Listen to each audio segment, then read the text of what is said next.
ইমাম আহমদ বিন হাম্বল রাহিমাহুল্লাহ তার মুসনাদে আহমদের ভেতরে, আবার আবু দাউদ শরীফের ভেতরেও এই হাদিস বর্ণিত হয়েছে। সাউবান রাদিয়াল্লাহু আনহু এই হাদিসের বর্ণনাকারী সাহাবী।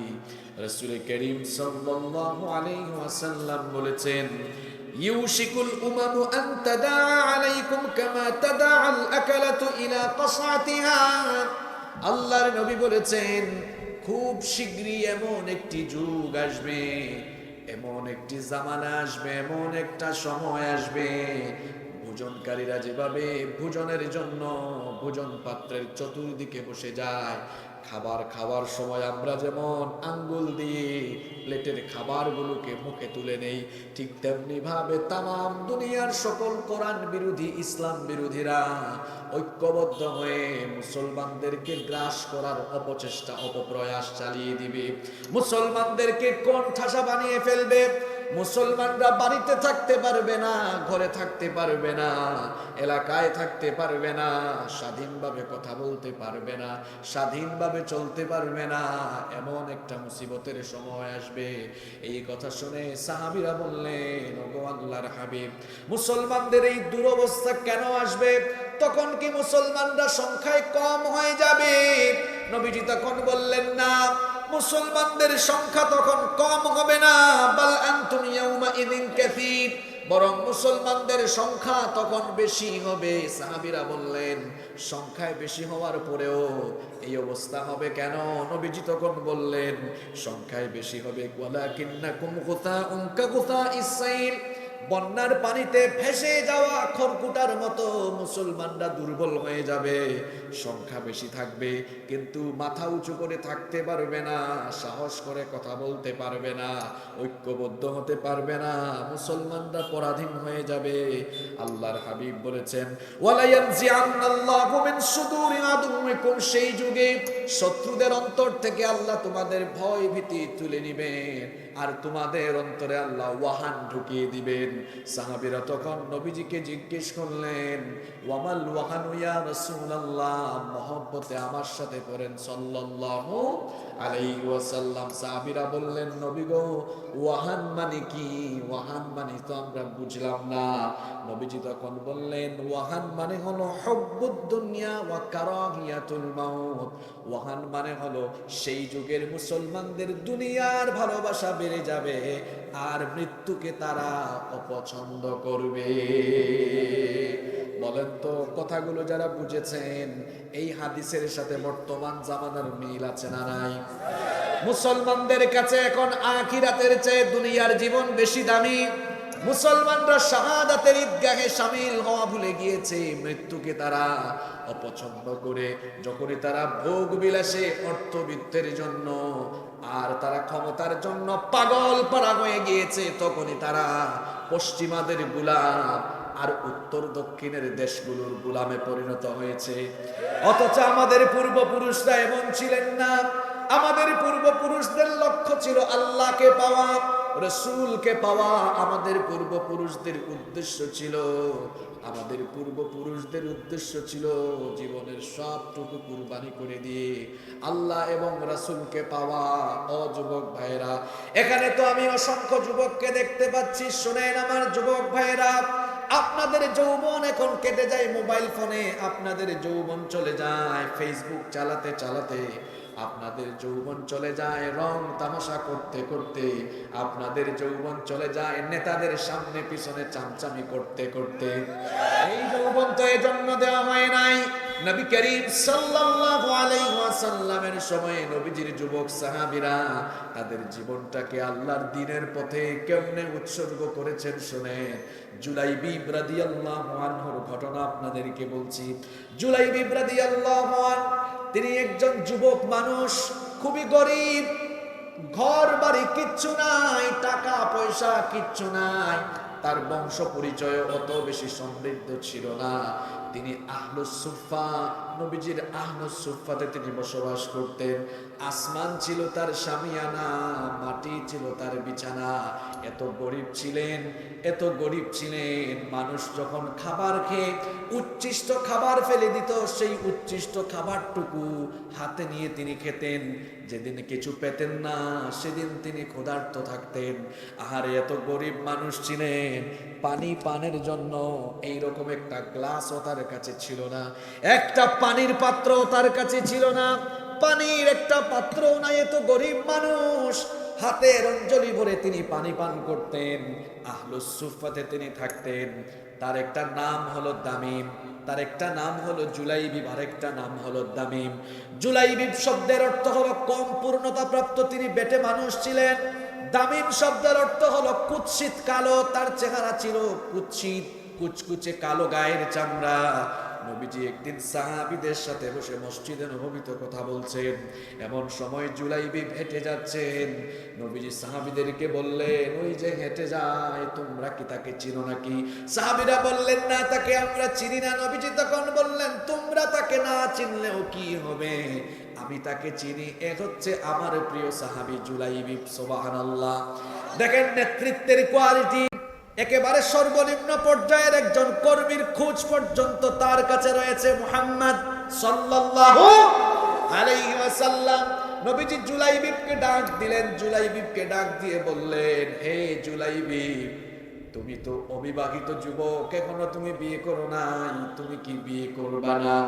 জুলাইবিব তখন বললেন, ওগো আল্লাহর হাবিব, আমার মতো গরিব মানুষ কেমনে আমি বিয়ে করব? কোন বাপ মা আমার কাছে তাদের মেয়ে বিয়ে দিবে না। আমার টাকা পয়সা নাই, ঘর বাড়ি নাই, কিচ্ছু নাই, কে আমার কাছে তাদের মেয়ে বিয়ে দিবে? আমি আখিরাতের অপেক্ষায় আছি। এই কথা বলে তিনি চলে গেলেন। পরের দিন নবীজি জুলাইবিবকে কি প্রশ্ন করলেন, জুলাইবিব আবার একই রকমের উত্তর দিলেন। পরের দিন অর্থাৎ তৃতীয় দিন নবীজি জুলাইবিবকে কি রকমের প্রশ্ন করলেন। জুলাইবিব বললেন, আমার মতো এই গরিব মানুষের কাছে কে তাদের মেয়ে বিয়ে দিবে? আবার আমার শরীরের চামড়াও কালো, বেটে মানুষ, দেখতেও সুন্দর না, কে আমার কাছে তাদের মেয়ে বিয়ে দিবে? নবীজি আদর করে জুলাইবিবকে তার কাছে রাখলেন। কাছে ডেকে বললেন, শোনো, আমার অমুক আনসারী সাহাবীর বাড়িতে যাও, তাদের ঘরে একটা মেয়ে আছে, তাদের ঘরে যাও, আর গিয়ে বলো, আল্লাহর হাবিব আমাকে পাঠিয়েছেন বিবাহের পয়গাম দিয়ে, আপনাদের মেয়েকে আমার সাথে বিয়ে দেওয়ার জন্য বলেছেন মুহাম্মদ সাল্লাল্লাহু আলাইহি ওয়াসাল্লাম।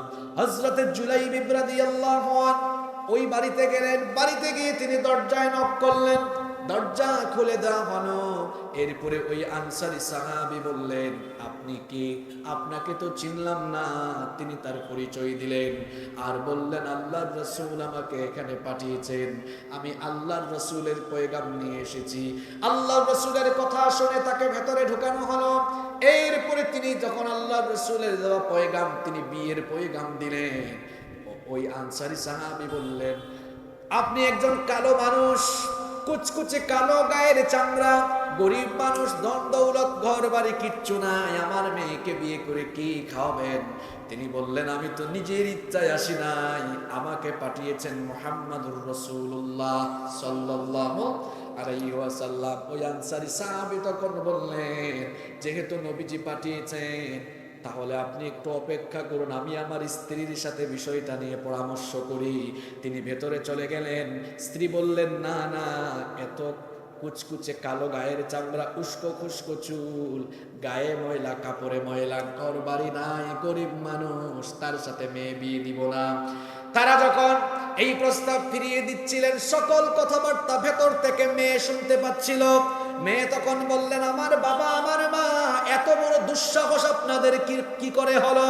আল্লাহর রাসূলের প্রস্তাব আপনারা রিজেক্ট করে দিচ্ছেন, ফিরাইয়া দিচ্ছেন। আল্লাহর রাসূলের প্রস্তাব কোনো মুমিন তো কখনো ফিরাইয়া দিতে পারে না। বাবা মা তখন বললেন, আমাদের কলিজার টুকরা মেয়ে, শোনো, তুমি হয়তো ঘরের ভেতর থেকে আবেগে কথা বলছো, ঘরের ভেতর থেকে একটু বের হয়ে ছেলেটার দিকে তাকাও, দেখো কুচকুচে গায়ের, কুচকুচে কালো গায়ের চামড়া, দেখতে ভালো না, উস্কো খুস্কো চুল, ধুলামলি ধুলাবালু যুক্ত বদনে এসেছে, শরীরের মধ্যে ময়লা, কাপড়ের মধ্যে ময়লা, একটু এক নজর দেখো, দেখবা তোমার পছন্দ হবে না। মেয়ে তখন বললেন, আমার তাকে দেখারও দরকার নাই, আল্লাহর রাসূল আমার জন্য যাকে পছন্দ করেছেন, নবীজির পছন্দই হলো আমার পছন্দ। যুবকদের মনোযোগ আছে না অন্যদিকে আছে? শোনো যুবকরা, বিয়ে হয়ে গেল, একটা ছেলে একটা মেয়ের জন্য বিবাহের প্রথম রাত হলো স্বপ্নের রাত, ফুল সজ্জার রাত, বাসর সজ্জার রাতে জুলাইবী রাদিয়াল্লাহু আনহু তার স্ত্রীর কাছে আসেন। দুজনে এবার কথাবার্তা বলছেন। প্রেম ভালোবাসা নিবেদনের সময় যখন আসলো, ঠিক তখন দরজার বাহির থেকে আওয়াজ শোনা গেল, আইনা জুনুদুল্লাহ। আওয়াজ শোনা গেল, আল্লাহর সৈন্যরা কোথায়, আল্লাহর দ্বীনের মুজাহিদরা কোথায়? যুদ্ধের দামামা বেজেছে, জিহাদের ডাক এসেছে। নবীজি জিহাদের ময়দানের ডাক দিয়েছেন। তীরের শলা থেকে যেমন ধনুকটা ছুটে যায়, ঠিক তেমনি করে জুলাইবী রাদিয়াল্লাহু আনহু জিহাদের কথা শুনে তার স্ত্রীর কাছ থেকে সাথে সাথে বিচ্ছিন্ন হয়ে গেলেন। এরপরে তরবারি হাতে নিয়ে জিহাদের ময়দানে ছুটে গেলেন। যুদ্ধ করতে করতে করতে করতে শাহাদাতের সুধা পান করলেন। আল্লাহু আকবার। যুদ্ধের শেষে নবী করিম সাল্লাল্লাহু আলাইহি ওয়াসাল্লাম জিহাদের ময়দানে আসলেন। সাহাবীদেরকে বললেন, যারা শহীদ হয়েছে, শহীদদের লাশগুলো আমার সামনে নিয়ে আসো। শহীদদের লাশগুলো যখন আনা হলো, নবীজি সকল লাশগুলোকে দেখলেন, তারপরে বললেন, সবার লাশই তো আমি দেখছি, কিন্তু আমার হাবিবের লাশ কোথায়? সাহাবীরা বললেন, ওগো আল্লাহর নবী, আপনার হাবিব এটা আবার কে? আমরা তো তাকে চিনি না, আপনার হাবিব এটা আবার কে? নবীজি বললেন, আমার হাবিবকে তোমরা খুঁজে বের করা লাগবে না, আমার হাবিবকে আমি চিনি, আমার হাবিবকে আমি নিজেই খুঁজে বের করব।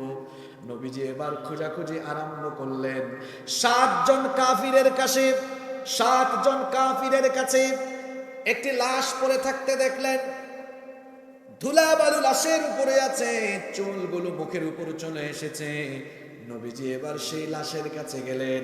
লাশের কাছে গিয়ে এবার নবীজি সঙ্গে সঙ্গে বসে গেলেন। সাহাবীদেরকে বললেন, দেখে যাও, এইটা হলো আমার হাবিব। নবীজি এবার বসে গেলেন। ধুলাবালুগুলো নবীজি তার নিজের পবিত্র হাত মুবারক দিয়ে সরালেন। এরপরে নবীজি জুলাইবী রাদিয়াল্লাহু আনহুর লাশকে তার উরু মুবারকের উপরে রাখলেন।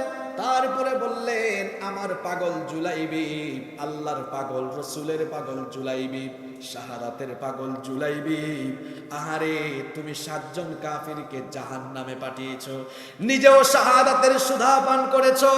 শুধু তাই নয়, তোমার বিবাহের ব্যবস্থা আমি করে দিয়েছিলাম। বিবাহের প্রথম রাতে বউয়ের সঙ্গে বাসর ঘরেও সময় কাটালে না। এতটা আল্লাহ পাগল, এতটা রাসূল পাগল, এতটা জান্নাত পাগল, দিন বিজয়ের পাগল। তোমার মতো জুলাইবী দিন বিজয়ের জন্য এত পাগল, নতুন বউটাকে ঘরে রেখে এসে জিহাদের ময়দানে শাহাদাতের সুধা পান করেছে। আমার জুলাইবী, তুমি যেমন আমার পাগল, আমিও এই সাহাবীদের সামনে বলছি, তুমি আমার, আমি তোমার। এখনকার যুবকরা তার গার্লফ্রেন্ডকে এটা বলে, তুমি আমার, আমি তোমার, তুমি আমার, আমি তোমার। আর নবীজি তার প্রিয় সাহাবী জুলাইবীকে বলেছেন, জুলাইবী তুমি আল্লাহ পাগল, রাসূল পাগল, দিন পাগল, কুরআন বিজয়ের জন্য তুমি পাগল, তুমি আমার, আমি তোমার। আল্লাহু আকবার। এজন্য আমার জাতীয় কবি বড় সুন্দর করে লিখেছেন, আপনি আল্লাহকে পেতে চান, রাসূলের পাগল হয়ে যান, দিন বিজয়ের পাগল হয়ে যান।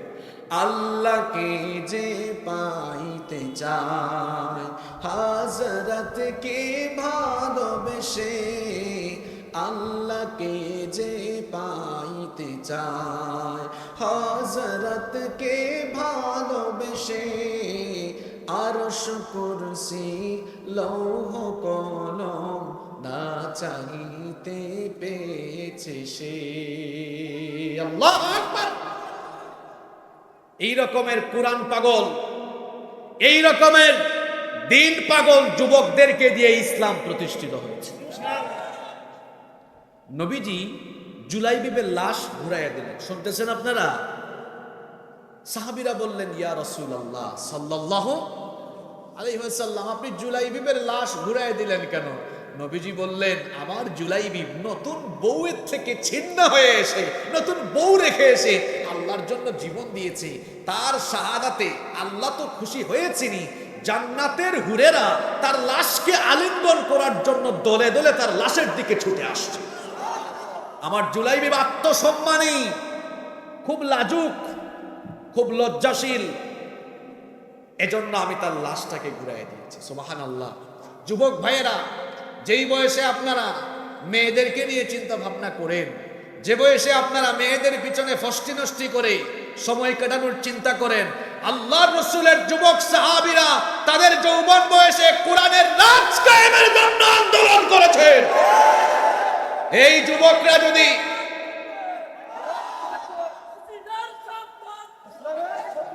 এই যুবকেরা যদি কোরআন পাগল হয়ে যায়, ইসলাম পাগল হয়ে যায়, তাহলে কোরআনের বিপ্লবের গণজোয়ার রুখে দেওয়ার সাধ্য দুঃসাহস কারো নয়।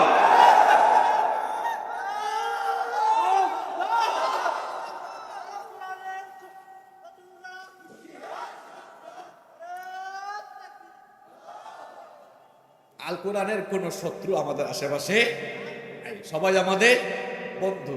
স্লোগান দিতে হবে, কোরআনের আলো, ইসলামের আলো, আল্লাহ আমাদের অন্তরে অন্তরে জালো। আপনারা বলবেন, হুজুর আপনি স্লোগান উল্টাই দিলেন কেন? না, আমি এটা গত 3-4 বছর ধরে বলছি। আছে কয়েকজন, যাই হোক, পাওয়া গেছে। আমি তো আপনাদের পার্শ্ববর্তী এলাকায় গত বছর এসেছি।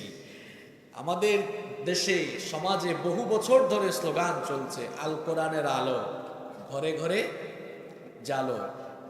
স্লোগান সুন্দর, এটার সাথে আমরা কেউ দ্বিমত নেই। আসলে ঘরে ঘরেও জ্বলা দরকার, সমাজে, রাষ্ট্রের সব জায়গায় জ্বলা দরকার। কিন্তু সবার আগে কোরআনের আলো মানুষের হৃদয়ে হৃদয়ে, অন্তরে অন্তরে জ্বালানোর দরকার। কারণ আমাদের প্রত্যেকের অন্তরে যদি কোরআনের আলো জ্বলে যায়, তাহলে আলোকিত হৃদয়ের এই মানুষগুলোকে দিয়ে আলোকিত পরিবার, আলোকিত সমাজ, আলোকিত রাষ্ট্র গঠন হয়ে যাবে ইনশাআল্লাহ। তাহলে কোরআনের আলো ঘরে ঘরে এমনি জ্বলে যাবে যদি আমরা সবাই নিজেদের হৃদয়ে কোরআনের আলো জ্বালিয়ে দিতে পারি। এজন্য মাহফিলে গেলে আপনারা স্লোগান এইরকমই দিয়েন, কোরআনের শত্রুরা হুঁশিয়ার সাবধান না বলে, বরং সবার ভিতরে একটা চেতনা উজ্জীবিত করে দিবেন, আল কোরআনের আলো অন্তরে অন্তরে। একটু দেন না দেখি, আপনাদেরকে রিহার্সাল করায় দেই। আল কোরআনের আলো, এখন নতুন নতুন তো একটু ঝাপসা ঝাপসা লাগতেছে, তাই না? ঠিক হয়ে যাবে ইনশাল্লাহ। হ্যাঁ, আচ্ছা আচ্ছা। আল কোরআনের আলো, ইসলামের আলো, মনে থাকবে তো ইনশাআল্লাহ। যুবকদের কথা আমি শুরুতেই বলে ফেললাম, কারণ এই যুবকরা হলো ইসলামের প্রাণশক্তি। এই যুবকরা যদি সঠিক পথে থাকে, যুবকরা যদি দ্বীনের পথে থাকে, তাহলে এই দেশে কোরআনের বিজয়, ইসলামের বিজয় হবেই হবে ইনশাআল্লাহ। আমি আমার মূল কথাগুলো শুরু করব। মূল কথাগুলো শুরু করার আগে আপনাদের সবাইকে বলবো, কেউ আমরা অমনোযোগী হব না ইনশাআল্লাহ। রব্বুল আলামিন কোরআনুল কারীমের মধ্যে সূরা সফে খুব সুন্দর করে বললেন, ইউরিদুনা লিইউতফিউ নূরাল্লাহি বিআফওয়াহিহিম ওয়াল্লাহু মুতিম্মু নূরিহি ওয়ালাউ কারিহাল মুশরিকুন। আল্লাহ তাআলা বলছেন, কাফির মুশরিক, ইসলাম বিরোধী, কোরআন বিরোধীরা চায় তারা তাদের মুখের ফুৎকারে দিয়ে কোরআনের আলো, ইসলামের আলোকে নিভাইয়ে দিতে, আর আল্লাহ চান ইসলামের এই বিজয়কে তিনি পূর্ণতা দিতে। বলেন তো তাহলে ইসলাম বিরোধীদের ইচ্ছা পূরণ হবে না আল্লাহর সিদ্ধান্ত কার্যকর হবে? আল্লাহর সিদ্ধান্তই কার্যকর হবে। এই জন্য ফ্রাস্ট্রেট হওয়া যাবে না, হতাশ হওয়া যাবে না, কারণ আল্লাহ আমাদেরকে হতাশ হতে নিষেধ করেছেন। ওয়ালা তাহিনু ওয়ালা তাহজানু ওয়া আনতুমুল আ'লাউনা ইন কুনতুম মুমিনিন। আল্লাহ তাআলা বললেন, ভীত সন্তুষ্ট হয় না, জালিমের জুলুমে ভয় পেয়ে যেও না, ভীত হয় না, সন্তুষ্ট হয় না, ফ্রাস্ট্রেট হয় না, হতাশ হয় না। চতুর্দিক থেকে কোণঠাসা হয়ে পড়েছ, তখনও হতাশ হয়ে যেও না। কারণ আমার আল্লাহর সিদ্ধান্ত হলো, আমার ঘোষণা হলো, যদি তোমরা মুমিন হও, ইমানের রক্ত পিচ্ছিল কণ্ঠ কাকিরীন কুসুমাস্তীর্ণ পথে সবরের সাথে চলতে পারো, বিজয় যিনি দিয়ে দিবেন তিনি কি? ইসলামের বিজয় আসবে, ইসলাম বিরোধীরা পরাজিত হবে। এই সিদ্ধান্ত মুল্লার না আল্লাহ? জোরে বলতে হবে, মুল্লার না আল্লাহ? গর্ভবতী মায়ের প্রসব বেদনা যখন ওঠে, তখন কি সন্তান হওয়ার সম্ভাবনা বাড়ে না কমে? প্রসব বেদনা উঠলেই তো সন্তান হওয়ার জন্য ঘরের অন্যান্য যারা আছে তখন বুঝে এখন সন্তান হবে। চতুর্দিকে উলামায়ে কিরাম নির্যাতিত, নিপীড়িত, আল্লাহর দ্বীনের মুজাহিদরা নির্যাতিত, নিপীড়িত। যেভাবে করে গর্ভবতী মায়ের প্রসব বেদনা উঠলে বোঝা যায় সন্তান হওয়ার সময় চলে এসেছে, ইসলামের উপরে এই জুলুম, নির্যাতন, তমসাচ্ছন্ন অন্ধকার ইসলাম বিজয়ের আগাম সংবাদ দিচ্ছে। আগামের পৃথিবী, ইসলামের পৃথিবী, আগামের পৃথিবী, কোরআনের পৃথিবী। হতাশ হওয়া যাবে, আজকের আলোচনার বিষয় হতাশ হওয়া যাবে। মুমিন কখনো হতাশাগ্রস্ত হয় না, মুমিন কখনো নিরাশ হয়। আল্লাহ তাআলা কোরআনুল কারীমের 15 নম্বর সূরা সূরাতুল হিজরের 56 নম্বর আয়াতে বললেন, ওয়া মান ইয়াকনাতু মির রাহমাতি রাব্বিহি ইল্লা দাল্লুন। আল্লাহ তাআলা বলেছেন, একমাত্র পথভ্রষ্ট গুমরাহ লোক ছাড়া আর কে আল্লাহর রহমত থেকে নিরাশ হতে পারে? পথভ্রষ্ট আর গুমরাহ লোকেরা আল্লাহর রহমতের আশা ছেড়ে দেয়, কিন্তু একজন ইমানদার তার জীবনে যত বিপদ, মুসিবত, কষ্ট আসুক না কেন হতাশ হয়ে যায় না। যার রহমতের আশা করে, সবাই বলেন তিনি কে? আস্তে বলবেন না, জোরে বলেন তিনি কে? তবরানীর বিশুদ্ধ সনদে হাদিস এসেছে, আল্লাহর হাবিব বলেছেন, আল কাবাইরুশ শিরকু বিল্লাহ, আল্লাহর সাথে শিরক করা এটা হলো কবিরা গুনাহ। আল্লাহর সাথে শিরক করা যেমন কবিরা গুনাহ, ঠিক তেমনি ভাবে ওয়াল ইয়াসু মির রাউহিল্লাহ, ঠিক তেমনি ভাবে আল্লাহর রহমত থেকে নিরাশ হওয়া এটাও হলো কবিরা গুনাহ। এই জন্য আল্লাহর রহমত থেকে কখনো নিরাশ হওয়া যাবে না। যতই কষ্ট আসুক না কেন, যতই বাধা বিপত্তি, যতই অবস্থা খারাপ হয়ে যাক না কেন, যতই অন্ধকার হয়ে যাক না কেন, যতই বিপদ আসুক না কেন, একজনের সাহায্যের জন্য অপেক্ষা করে সবর করে তাওয়াক্কুল করতে হবে, যার উপরে তিনি কে? আস্তে বলবেন না, জুড়ে বলেন তিনি কে? একজন মুমিন কোনোদিনও হতাশ হবে না। শুনেন শুনেন, সাইয়েদনা মুসা নবীর ঘটনা আমার মনে পড়ল। ঘটনাটা কি বলবো? দেখেন একজন মুমিন কিভাবে একেবারে চরম বিপদেও হতাশ হয় না। মুসা নবীর ঘটনা শুনে, সাইয়েদনা মুসা আলাইহিস সালাম এবং তার উম্মত বনি ইসরাইলের উপরে যখন ফেরাউন এবং তার বাহিনী অত্যাচার নির্যাতনে চূড়ান্ত সীমা ছাড়িয়ে গেল, রব্বুল আলামিন মুসা আলাইহিস সালামকে আদেশ দিলেন, তোমার উম্মতকে নিয়ে মিশর ছেড়ে হিজরত করে চলে যাও। আর ইমানের জন্য হিজরত করা, ঘর বাড়ি ছেড়ে দেওয়া, ভিটামাটি ছেড়ে দেওয়া এটা নবীদের সুন্নত।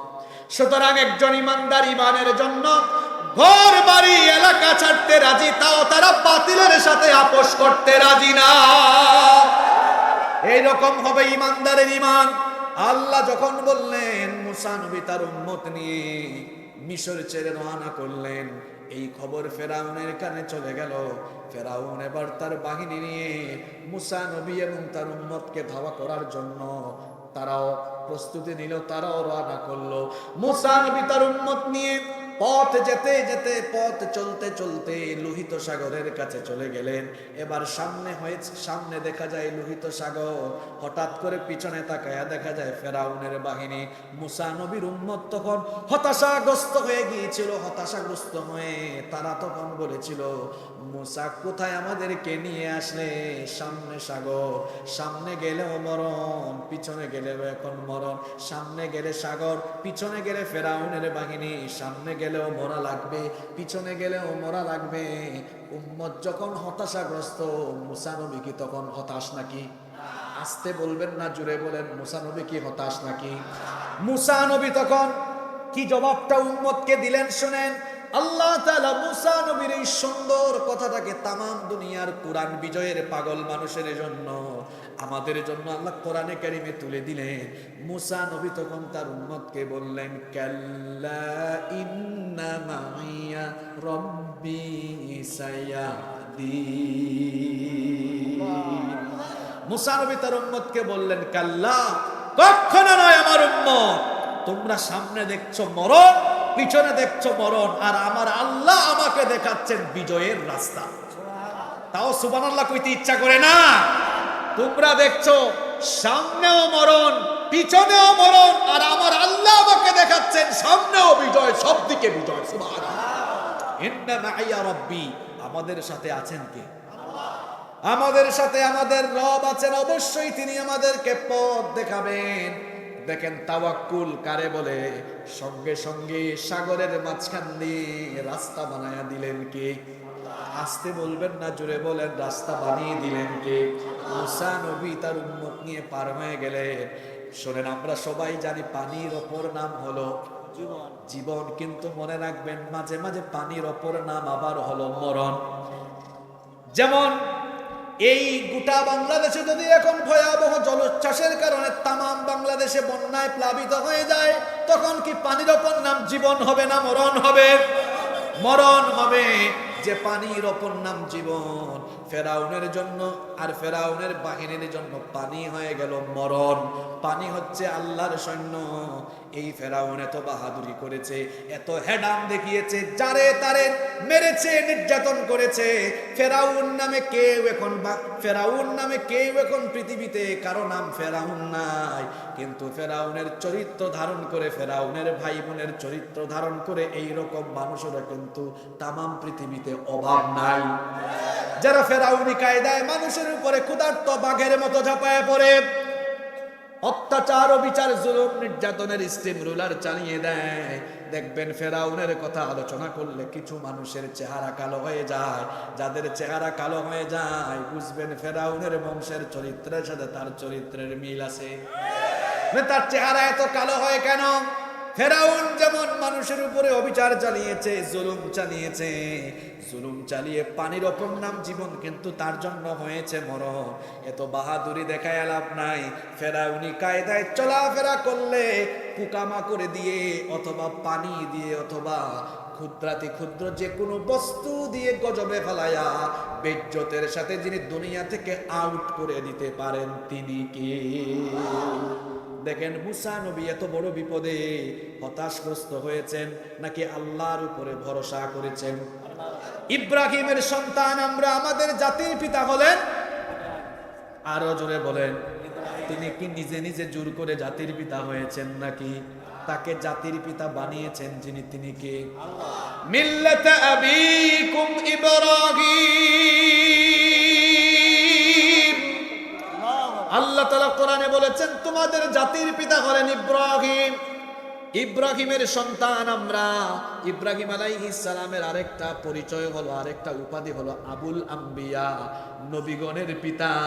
কারণ তার বংশে আল্লাহ নবী দিয়েছেন কম না বেশি, তার বংশেই সবচেয়ে বেশি নবী এসেছেন। এই জন্য আল্লাহর খলিল সাইয়েদিনা ইব্রাহিম আলাইহিস সালামকে বলা হয় আবুল আম্বিয়া, নবীগণের পিতা।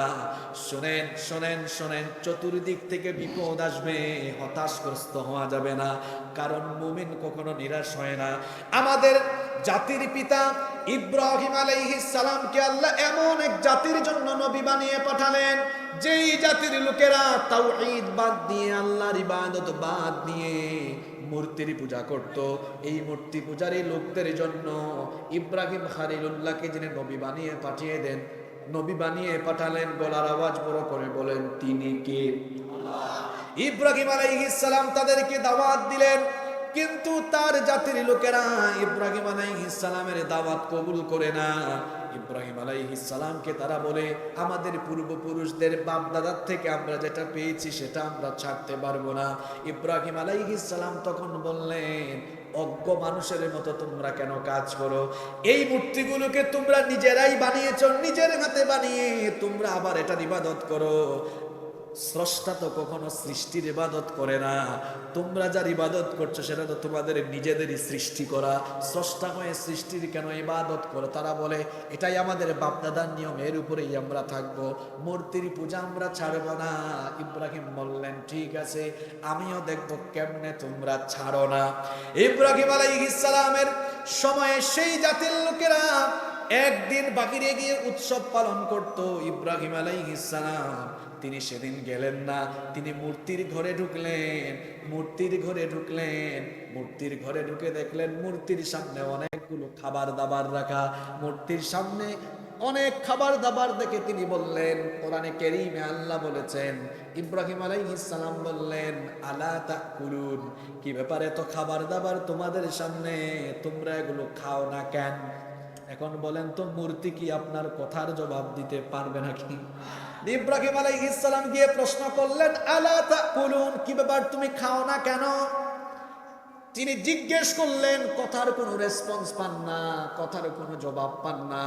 যখন তিনি কথার জবাব পান না, তখন তিনি বললেন, মা লাকুম লা তানতিকুন, কি ব্যাপার খাও না? আমি তোমার সাথে কথা বলি, আমার কথার জবাবও দাও না, খাও না, আমার সাথে কথাও বলো না। এখন তার রাগ উঠলো, রাগ ওঠার কারণে কুড়াল নিয়ে সবগুলার একদম কুপাইতে লাগলেন। কুপাতে বড়টার কাঁধের উপরে কুড়াল রেখে দিয়ে তিনি চলে আসলেন।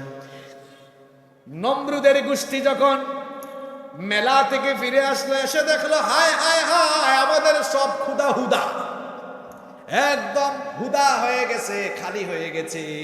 তারা বলল, এই কাজটা কে করেছে? নমরুদ বলল, যেহেতু ইব্রাহিম এদের বিরুদ্ধে সবচেয়ে বেশি কথা বলেছে, তাহলে মনে হয় ইব্রাহিম এই কাজটা করতে পারে। ইব্রাহিম আলাইহিস সালামকে গ্রেফতার করা হলো। ইব্রাহিম আলাইহিস সালামকে গ্রেফতার করে আনা হলো। তারপরে ইব্রাহিম আলাইহিস সালামকে জিজ্ঞেস করা হলো, ইব্রাহিম, আমাদের মূর্তিগুলো কে ভেঙেছে? এগুলোর এই হালত, এই দশা কে করলো? ইব্রাহিম নবী বললেন, বুকার মতো আমাকে প্রশ্ন করো কেন? দেখো না, কুড়াল কাঁধে নিয়ে যে আছে, তারে এই প্রশ্নটা জিজ্ঞেস করো। কারণ সেই তো সবগুলারে কুপায়া কুড়াল হাতে নিয়ে কারবারি দাঁড়িয়ে আছে। আমাকে জিজ্ঞেস না করে তোমরা ওই বড়টারে জিজ্ঞেস করো। তখন নমরুদ এবং তার সভাসদের লোকেরা বলল, এটারে কেমনে জিজ্ঞেস করব? এটা তো বুবা, এটা কথা বলতে পারে?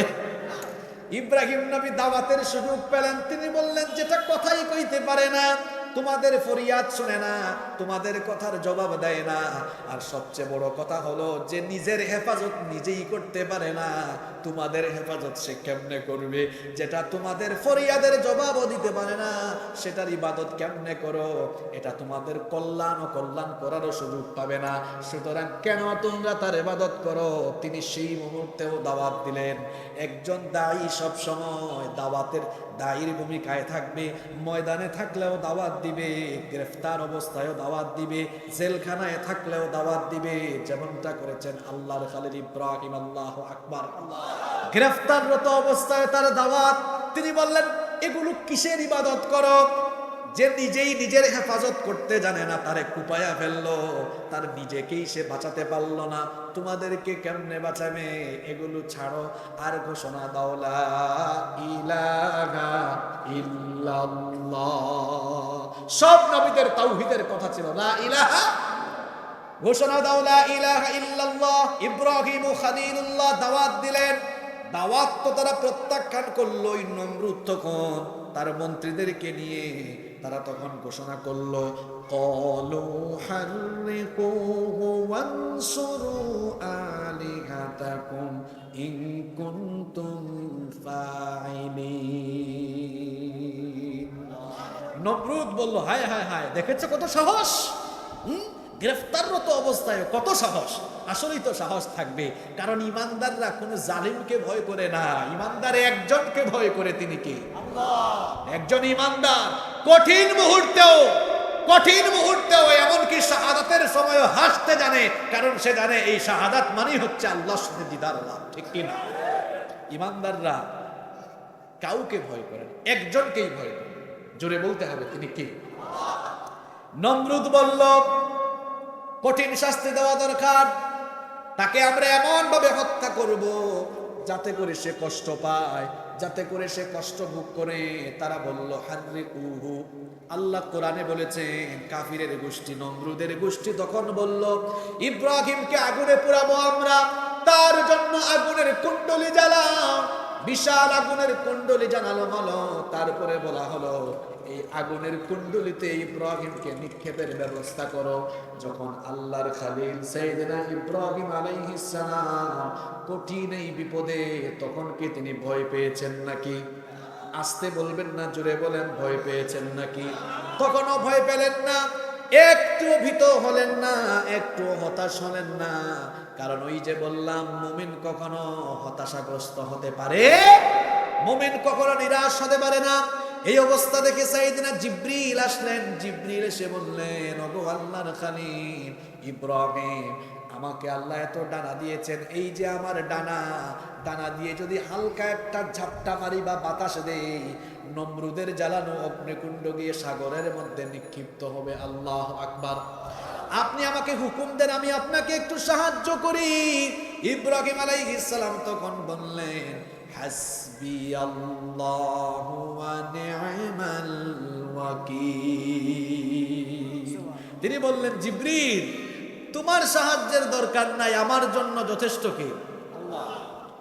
আমি যে আল্লাহর দ্বীনের দাওয়াত দিতে গিয়ে বিপদে পড়েছি, আমার রব এগুলো দেখছেন, আমার রব এগুলো জানেন। তোমার কাছে কেন সাহায্য চাইবো? তুমি কেন মাতব্বরি করো? তুমি যে আমাকে সাহায্য করবা, আল্লাহ কি তোমাকে এই হুকুম দিয়েছেন নাকি? জিবরিল বললেন না। ইব্রাহিম বললেন, যেহেতু আল্লাহ তোমাকে আদেশ দেন নাই, তোমার সাহায্য আমার কোনো দরকার। আমি আমার আল্লাহর জন্য, আল্লাহর দ্বীনের দাওয়াত দিতে গিয়ে, দ্বীন প্রতিষ্ঠার কাজ করতে গিয়ে আমি আজ এই নির্যাতনের সম্মুখীন, আমি আজ এই কুরবানের সম্মুখীন, আজ এই জুলুমের সম্মুখীন। আমার মনে আশা আছে আমাকে আমার বিপদ থেকে বাঁচায় দিবেন কে? তিনি যখন ঈমানের এই দৃষ্টান্ত স্থাপন করলেন, আল্লাহ তাআলা তখন আগুনকে কি বললেন শুনেন।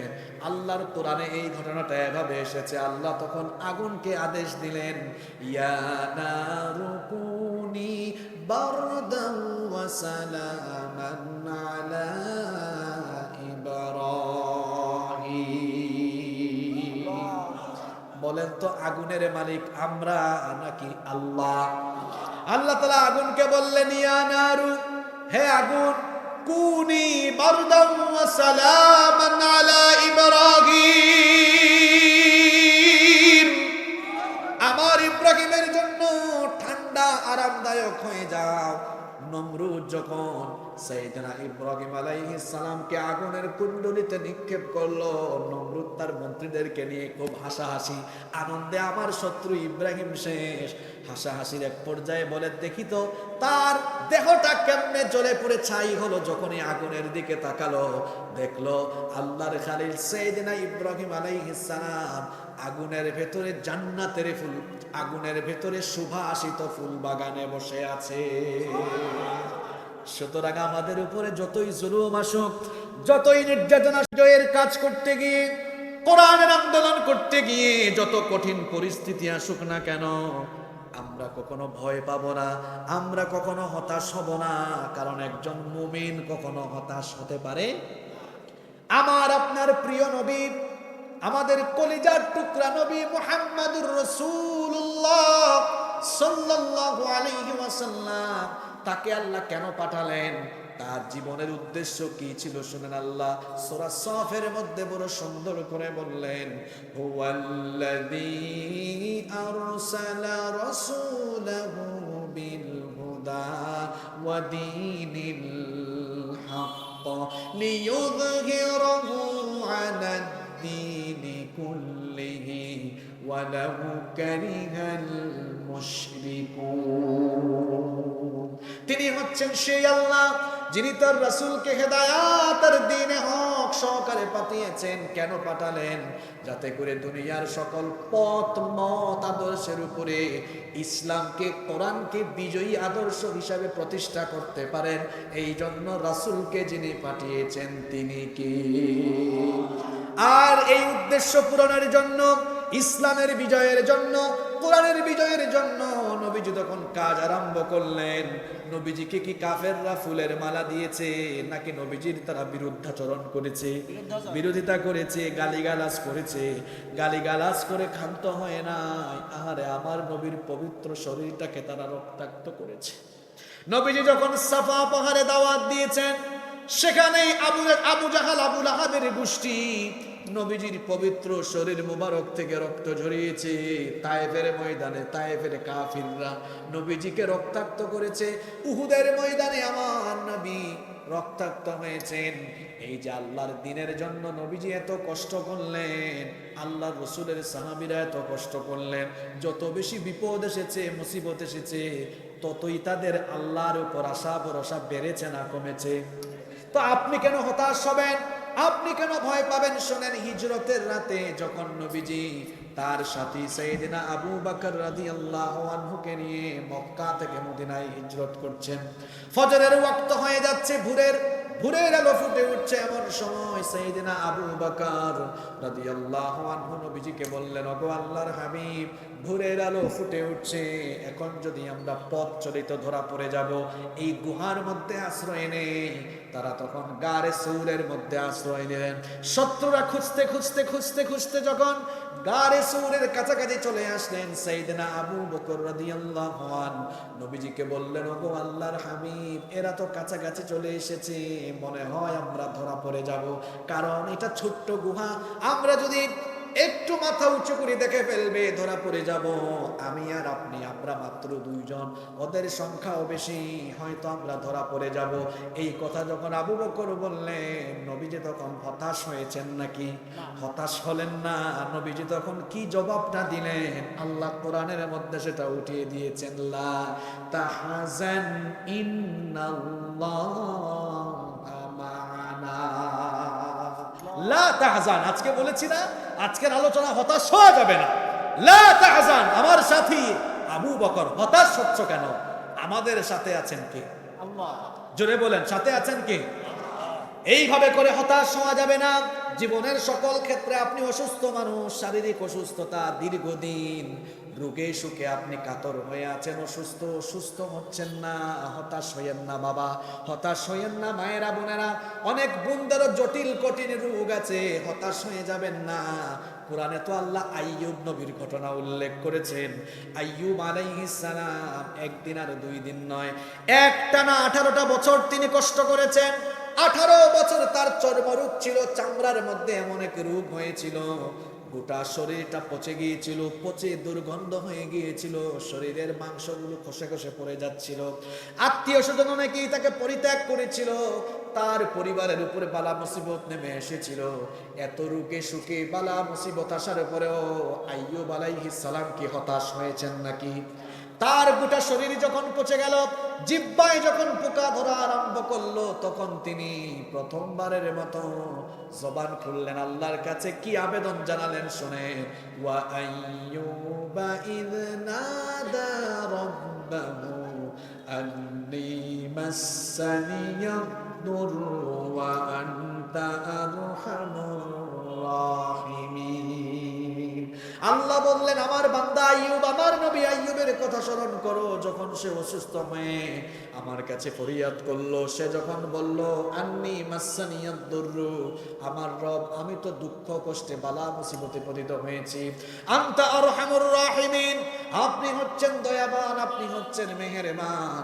তিনি যখন 18 বছর দুঃখ কষ্টে পতিত হয়ে হতাশ না হয়ে আল্লাহর রহমতের আশা করে আল্লাহর কাছে দোয়া করলেন, তার বালা মুসিবত, দুঃখ কষ্ট, শারীরিক অসুস্থতা তিনি দূর করে দিলেন। তিনি কে? আল্লাহ তাআলা জবাব দিলেন, ফাস্তাজাবনা লাহু ফাকাশাফনা মা বিহি মিন দুররিন ওয়া আতাইনাহু আহলাহু ওয়া মিথলা রাহমাতাম মিন ইনদিনা ওয়া যিকরা লিল আবিদিন। আল্লাহ বললেন আমি আমার আইয়ুবের ডাকের জবাব দিলাম, তার শারীরিক অসুস্থতা, দুঃখ, কষ্ট সব আমি দূর করে দিলাম। সুবহানাল্লাহ। সন্তান হয় না, হতাশ হয়ে যাইয়েন না। জাকারিয়া আলাইহিস সালামকে আল্লাহ সন্তান দিয়েছেন, নিঃসন্তান ছিলেন। ইব্রাহিম আলাইহিস সালামের স্ত্রী সারা বন্ধা ছিলেন, বন্ধা নারীর ঘরে শেষ বয়সে আল্লাহ ইসহাক দিয়েছেন। সুতরাং বিয়ে শাদী করেছেন, মা বোনরা আছেন, অনেক মা বোনেরা আছেন বিয়ে শাদী হওয়ার পরে সন্তান হয় না। দেখা যায় তাবিজের পিছনে লাইন ধরে, আবার গ্রামে গঞ্জে আপনাদের এলাকায় আছে কিনা জানি না, বহু জায়গায় দেখেছি যখন সন্তান হয় না তখন বিভিন্ন ভণ্ডদের কাছে গিয়া কুফরি চিকিৎসা নেয়। হতাশ হবেন না, হতাশ হবেন না। আপনার দুঃখ কষ্ট যত যাই থাকুক সব আল্লাহকে বলবেন। জাকারিয়া আলাইহিস সালামের ঘরে আর ইব্রাহিম আলাইহিস সালামের ঘরে বার্ধক্য অবস্থায় যদি আল্লাহ সন্তান দিতে পারেন, আপনি যদি আল্লাহর কাছে চাওয়ার মতো চাইতে পারেন, সেই আল্লাহ আপনাকে দিতে পারেন। আল্লাহ পারেন কিনা? তাহলে জীবনের কোনো ক্ষেত্রে হতাশ হওয়া যাবে।